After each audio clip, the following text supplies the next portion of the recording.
happy to join this pitch session and to have this opportunity to listen to the projects of startups, of people who were able to translate their innovative ideas into concrete solutions to respond to the climate challenges. I am a patent attorney at Plasseraud IP, the largest IP firm in France and a key player in Europe. My role is to protect innovation. In my everyday job, I work with companies of all sizes.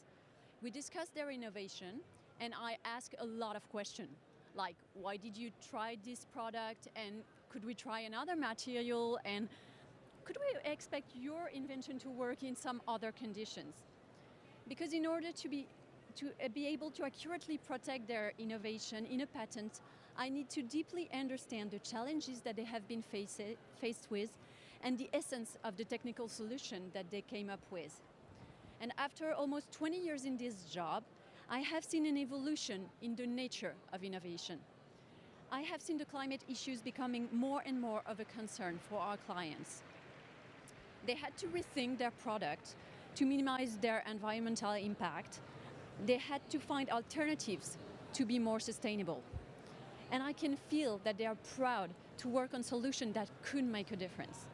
For example, at Plasseraud IP, we are assisting a startup that uses a protein of lactose to produce an alternative to plastic films for packagings. And so the resulting natural polymer is made of 100% bio-based ingredients and is fully biodegradable. Another example of technology with positive impact is a client who has developed a low-carbon cement by replacing part of its cement composition with ground slag. And when advising those clients having the environmental concern at heart, we understood that protecting invention with positive impact was very specific. We understood that innovation was not only exclusively about improving a technical performance, which is what we want to protect in a patent, but it was about finding the right balance between the reduction of the environmental impact and the maintenance of a sufficient technical performance to properly protect what will make the difference. So I'm very happy to be here today to listen to the innovative solution that the 10 startups here present have accepted to share with us and to discover how their tech will make a difference in our world. On behalf of Plasseraud IP, I wish you all good luck. Thank you. You can keep it here. You're going to need that in a moment. Wonderful. Okay, thank you for this word of introduction. I think we also want to know a little bit more about the members of our jury, because you are going to be listening to 10 pitches and you are going to pick your coup de cœur, your favorite project, and the pitcher will be able to give another try later today in the circle stage just afterwards to have a second pitch. So it is a very important role that you have. Please tell us a bit more about yourself. Give us 1 or 2 sentences about you, dear member of the jury. And you have the mic just over here. And when you have finished your introduction, you can pass the mic along. Okay. Hi there. My name is Andy Lulling. I'm the founding partner of Lumilabs, which is a multi-stage impact-driven fund in the Netherlands, and we have a satellite office in Global City, Los Angeles. We invest in 4 of the SDGs, being sustainable cities, health, well-being, quality education, and climate action. And we do that in a scalable way because we use it and the funds for investments in emerging and disruptive technologies. Thank you very much. Just turning around. Hi everyone, my name is Shen Koyman. I am Head of Partnerships in Europe for the Drapers Richards Kaplan Foundation. It's a global venture philanthropy firm headquartered out of the US, but we have 5 offices around the globe. We have a fully international portfolio as well, and we find, fund and support social entrepreneurs that have scalable and innovative solutions, usually tech-enabled, to help those most vulnerable in the world. So that's usually the most marginalized populations. We are sector agnostic, but what we go for is the most vulnerable people in the world, what I mentioned, and we have quite a venture capital model, is that we have, besides a financial injection and a boost that we can give, we also have a strategic operating partner that joins the board of the organization that we support. That's a little bit of what we do, so I'll just pass the mic along. Thank you. Thank you. Hey everyone, I'm Jérôme Mazurel. I'm the founding partner at 50 Partners, which is a French accelerator. We're based in Paris and we gather 50 successful entrepreneurs in different areas to select, support and finance early stage startups. So we started in the tech area 10 years ago and we started the impact program 5 years ago. We also are running a health tech program and a Web3 program. Thanks for being here. Hello everyone, my name is Ken Hayes. I'm the Executive Director of the CleanTech Open. CleanTech Open is based in the United States. It's the largest and oldest clean technology business accelerator, and we work with about 100 companies a year in the United States. So we have a French affiliate called CleanTech Open France, based here in Paris, that works with 45 companies a year, and we help these very early stage pre-revenue companies that are based on hard technologies, difficult technologies, to improve their business skills and likelihood of being able to raise early seed stage funding and to increase the likelihood of success of their company. So very excited to be here, love seeing all these innovations coming from outside the United States, and we would love to help early companies that are looking to expand into the US, as well as funders and partner organizations. Thank you. Thank you. Yeah, you can say your words. Okay, so hello again. I'm Natalie Weiss. I work at Plasseraud IP, which is an intellectual property firm, the largest in France. So we're advising our clients, either big companies or startups or any size of clients, to protect their innovation through patent, trademarks, and models, and every IP tool available to value their investment. Thank you very much. We can't hear you for now. Can you switch the mic? Yeah. Hello. Stéphanie Tavernier from La Banque Postale Asset Management. I'm an equity fund manager, which means I run 2 global tech funds, so companies that are probably way more mature and sometimes make money or try to, and still growing, but probably much bigger. And these 2 funds are SRI, labelized. So there's a big focus on SRI at the La Banque Postale Asset Management. That means that's why I'm here. So I'm excited to see future IPOs, maybe in many years down the road, and many innovations as well. Thanks. Thank you very much. So we are going to have a first round of pitches, 5 to be exact. And then we're going to have a first Q&A session, then 5 other pitches and another Q&A session. Does it sound good to you and to the audience? Wonderful. Yeah, can you contribute? Yes, thank you. So let's go for the first pitch. It's going to be Greenly, and I am going to welcome Alexis Normand. Alexis, your time to shine. Please, can you encourage Alexis? Yes, you can. Hello. Well, it's great to be here. I guess I have 3 minutes. So the basic problem we have, right, is we need to reduce emissions by 50% by 2030, right? And only a quarter of companies in the world are actually tracking their emissions. And the reason for that, it's only the very large company. So our mission is very simple, is to create scalable tech to essentially allow everyone, 100% of companies, even extremely small ones, to track and reduce their emissions. So we're building a SaaS that's making carbon accounting simple and intuitive. So price point starts basically at €1,000 a year, and on average it's 5K. We've already got 1,500 customers. We obviously hope to have 100,000, if not 1 million in the future. So to do this, you need a product that sells itself, so a product-led growth strategy where people can just come on in, even for free, trying some basic, like, what are my own emissions, and then once they get into this mindset of reporting reducing their emissions, basically take them by the hand, make them climate experts, certify them, not just certify the company, but certify the individual to know what carbon accounting is, because it's a massive education problem as well, right? No one knows what carbon accounting is, and it needs to become as pervasive as financial accounting. So we need to educate the market while basically, supplying everyone. So we're started out with small companies, but the way we're scaling beyond just having, an easy-to-go product is we're also working with a network of partners.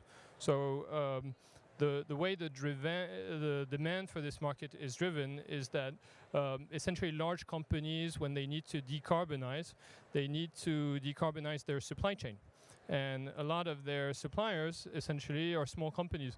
So we're working with supply chain departments to analyze where their biggest emissions are and essentially rate their suppliers and then get distributed by these large companies. So on top of our 1,000 something SMB customers, we're working with purchasing departments from, so I'll give you an example in the 30 seconds I have left. We work with Aptiv. They buy $20 billion worth of material a year. So we identify their top copper suppliers, and we help them identify which ones have the best carbon intensity, and then focus on these guys and help these guys decarbonize. And that's how they reach their decarbonization objective. So we need to scale this, and we've already raised $20 million in our Series A, and I think Series B, probably by the fall, when we reach 10 million ARR, should be hopefully a bigger amount to scale this massively, and in the US too. Thank you very much, Alexis, and congrats on Greenly. You can put everything over there, and we're going to welcome the second project, I'm speaking French and English at the same time. Def AI, and we're going to welcome Azadeh. Azadeh, your turn. Thank you very much. So we are an AI-based sign language interpreters. So as you want to know, we don't have any universal sign languages. And in Canada, we have two, English one and the French one. The structure of English and sign languages are really different. And subtitles cannot be useful, especially for the children that cannot read and write. So as you want to know, our ground vision is to make a translation by human-based based in sign languages. During the pandemic, all the deaf people and all the people, they are wearing masks. So the deaf people, they cannot read lips. So they become more and more isolated. So as you want to know, one of our impact is having the API that's coming pop up next to the subtitles to make ASL languages, so it can make it easy for the kids to watch films. So our path to the market can be by API as a pay-as-you-go or by subscription fee. We want to have computer vision sign detector. We are going to detect the signs, not the language. And we are going to use it at the airport terminals for flight announcements to give equal access to information to deaf people. So as you want to know, if you already use all virtual platforms, so the virtual platforms connect a speaker by voice. So now by using Deaf AI API, we are going to detect a speaker by sign when the deaf people will start signing. So we want to use Deaf AI API at the airports to give equal access to information on all airports and flight announcement to deaf people. So we have a LOI from Ontario International Airport in California, Calgary International Airport in Canada, a lot from Denver, and a lot from Canada Transport. We are pleased to say that we won a Michigan funded prize by $35,000 and Ford International Airport is one of our collaborators. So AI market, we are going to detect sign. We are not going to detect language. We are going to detect sign as a sign language. And we are going to airport market to give all information equally to deaf people. We are different specialists in our team. And we are pleased to say that Chantal is a deaf person who knows English and French sign language, is a part of our member, our team, and she's working as a deaf public relation. So here you can see one of our prototypes that's signing the flight announcement. So we invite you to pass through, and you can try it by yourself by changing all the data. Thank you very much. Thank you. And now we're going to welcome Meoss, and it's going to be Thomas Ferrero. Thomas, I'm glad to hear you.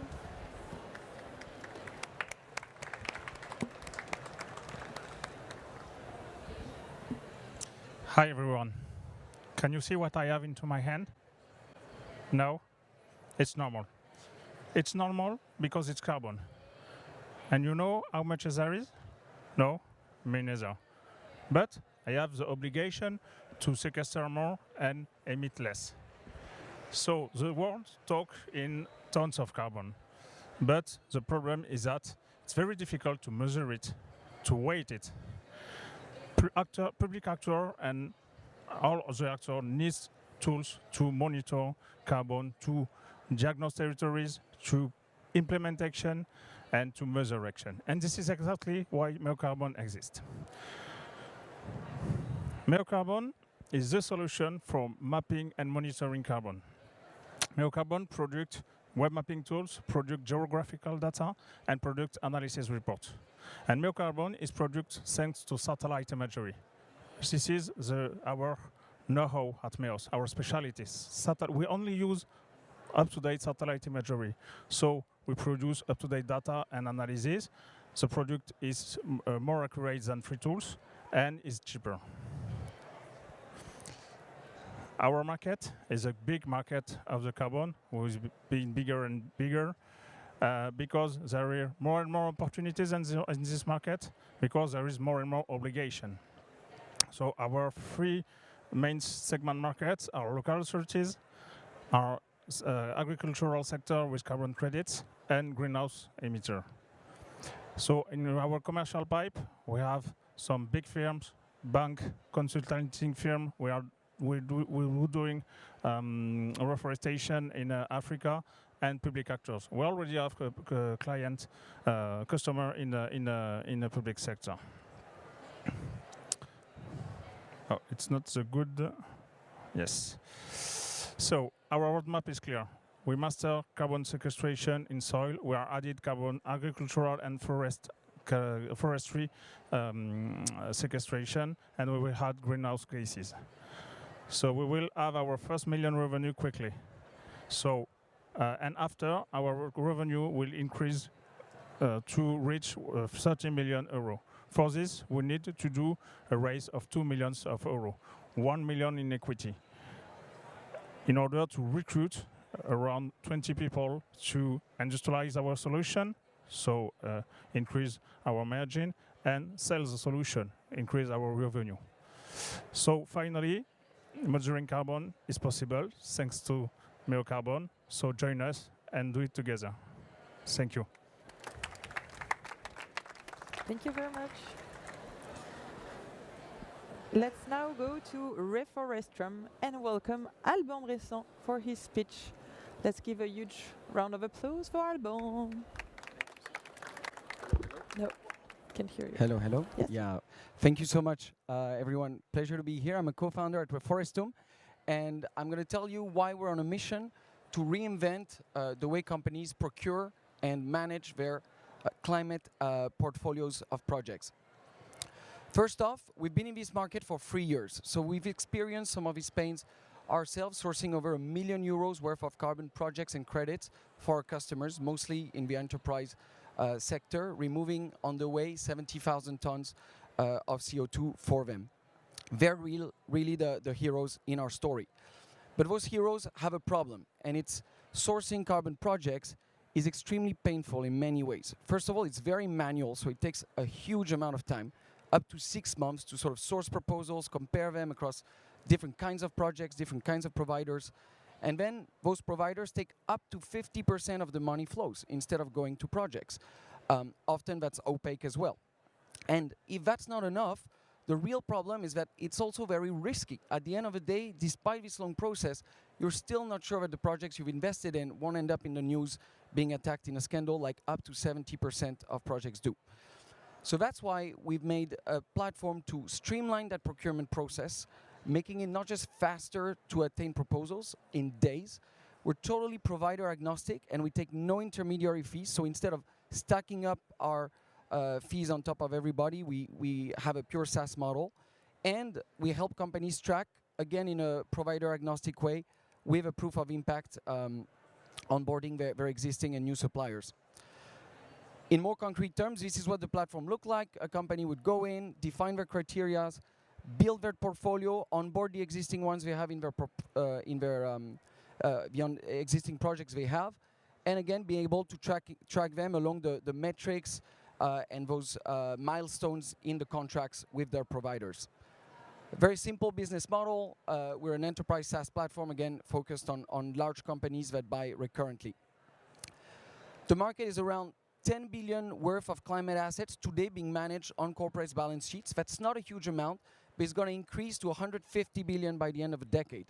That's certainly not something you want to be managing on Excel, PowerPoints, and email threads. We have a great team, 8 people, so we're pretty lean in our operations, focused on tech, sustainability, all of us with backgrounds, many of them with PhDs, and having tackled this problem over the past 3 years. We're raising a seed round of 2.5 to 3.5 million to scale up the operations by increasing the size of the team, developing further our platform and our sales channel to get to market and scale. That's on the back of 1.4 million to date. Would love to get your questions. Thank you so much. Thank you. Thank you so much. It's time for OKS, and welcome Ilan Renier for your pitch. Ilan. Ouais. Ouais.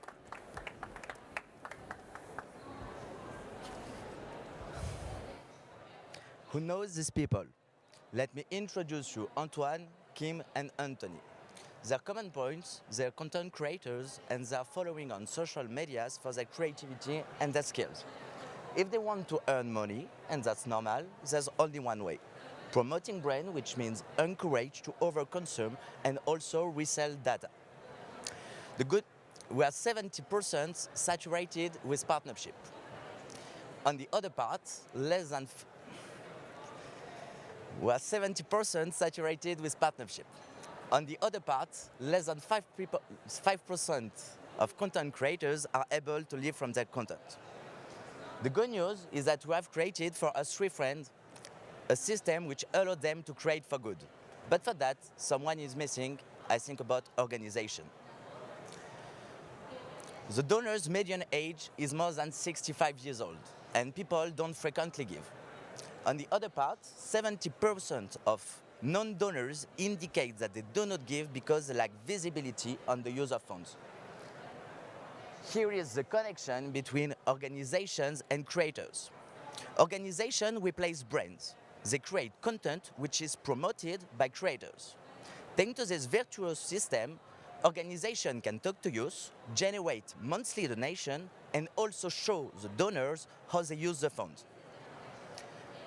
Is that a new content platform? Not at all. It's the first content platform with positive impact. Let me show you the AWorld.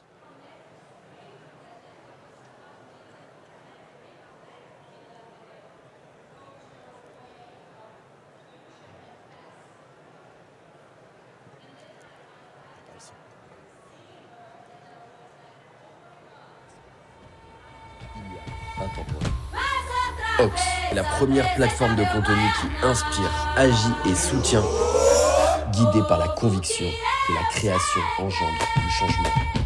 Avec OKS, créons l'impact. Now that you get the vision, let's talk about numbers. On a monthly subscription, the creators take 75%, organization 5%, and OKS 20%. The launch is planned for October 2023. We'll have more than 500 content creators accumulating 180 million communities. We capitalize on the 1% more engaged. We'll generate more than 9 million euros in the first month for creators, 2.5 million for OKS, and 600,000 euros for creators. My name is Ilan, I'm 23. I opened my first company in finance when I was 18. After 5 years wearing suits, 3 agencies and more than 25 employees, I decided with Ethan, my associate, to launch our own impact business. We thought we were to ChangeNOW to raise funds, but we already raised more than 90% of our goal in the last 3 weeks, but we're still open for committed investors. So please, if you are committed investors, come to contact us. Wonderful, thank you very much, Ilan. You can stay here, and we're going to welcome all the other pitchers that already spoke for the Q&A session. Please join us, jury members. Get ready with your questions. And please make sure that each pitcher gets at least one question. 1, 2, 3, 4. Wonderful. 5. Yeah, we're good. Do you have a first question for our pitchers? Doesn't work. Let's try this one. And is it better? It's better. Okay, so I had a question for Greenlee. So you said you worked with supply chains in order to take into account their impact. How do they give them? Did they give you all the data that you need, or how do you manage, or do you then, depending on if the supplier provides you with the data, you can make the evaluation or not, or Sure. how does it work? Yeah, so we're a platform, so we've already ranked about 25,000 suppliers. We're getting to 50 by just running through every single ESG and carbon accounting report that ever was published on the web. So we have a lot of supplier-specific info already, and the more customers we have, the more of that data. So having this SMB mid-market focus first helps us just have data already. But then when we sign a new purchasing department, basically, we come in, we integrate with their ERP, and so we put in all of their expenses basically directly into our system, and we've built basically an engine for categorizing everything, assigning a weight of carbon to each expense, putting it in the right category, having our customers double check. So it gives you a spend-based analytics kind of thing. But of course, that's not enough to be both accurate and useful to actually decarbonizing the supply chain, but it does give you the priority. So then you can identify who the biggest guys are, switch to it's not how much have I spent on this guy, but how many tons of copper or how many kilowatt hours of cloud computing have I consumed, you know? And so you can get a more accurate thing. And sometimes it's more integrations, so I can go on and on, but at the end of the day, you get to the more granular data on the suppliers that are more relevant. Thank you very much. We're going to have around 1 minute per person. For Reforestum, it sounds like you're growing a two-sided marketplace. How do you grow the project portfolio? How expensive is that? How do you guarantee the quality of the projects? So we started as a marketplace, but we've effectively shifted by moving up the chain. We've connected directly with all the registries, the carbon registries, the major ones anyway. We have around, I think, 1.4 billion carbon credits already referenced on our platform. So that gives us the data layer to have basically access to everything that's already been done. That's for the projects that's already in the market. We don't need to be connected. We have a pool system, a little bit like what Alexis is doing with the suppliers of his clients. We do that for our clients. They request effectively proposals across the market, specifically around their criteria. So we don't need to be two-sided in that sense. We're very buyer-centric, and we help them get what they need. Thank you very much. Okay, so my question is for Def AI. Yeah, sure. Perhaps it's a rather simple question, but you were mentioning that your revenue model also surrounds about the subscription fees and the pay-as-you-go system, and it actually creates new markets as well. But who are your primary customers, and how many customers have you currently had already? So we already don't have any client because we are on our first prototype. We just tested 2 weeks ago in GRR Airport, United States, with deaf people, because we invited them to get their feedbacks, to know what you're thinking about the program, how we can improve it. So API as pay-you-go is going to be using for normally as, for example, in the app. So for example, if the deaf person has any questions, regular questions asking, so they could put it on them, and it's going to be on voice to the person who's going to use it, and then it's going to change a voice to the ASL for the person that want to have ASL language as a communication. And the other one was a subscription, so that's going normally for the airports when they're using for the announcements, for all the flight announcements that are happening in the airports. And later in time, in future, we want to do it for the gaming as well, because they have this screen, they are using it, and all of them right now is that for normal hearing persons, but later if they use this API and this program, there's going to be available equal access to all the people. Yeah. Thank you very much. We should talk about Epic and real games. Yeah. And about the Dutch airports, Sure. because I can connect you. My question is for Meoss. I've been walking around here and I see quite some organizations doing more or less the same. What's your unfair advantage? Because that was not really clear to me. Yes, okay. Our difference, that's where we not only do carbon sequestration on one type of soil, not just on the forestry, not just for agricultural. We don't want to do the valorization of carbon credits. We want to map all of the type of soil and not only one specifically. So we are more generalist, but we can address more clients. Thank you very much. And last but not least. So maybe two questions quickly. Just for Meoss, can you tell us a little bit more about the technology that allowing you get the carbon measurement based on satellite images? Yes, we use satellite imageries of the program Copernicus in ESA. And so with this program, we do a map of land use and land occupation. And after, we will put scientific coefficient to convert soil to a carbon value. Thank you very much. Okay. Do you have a very short question for Hélène? Yeah, maybe in 30 seconds. Okay, or maybe someone has it. Oh. Thank you very much. Thank you.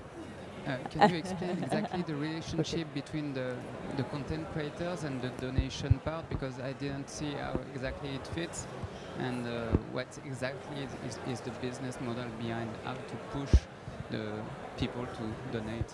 Okay. And the challenge is to answer in 2 sentences. You go!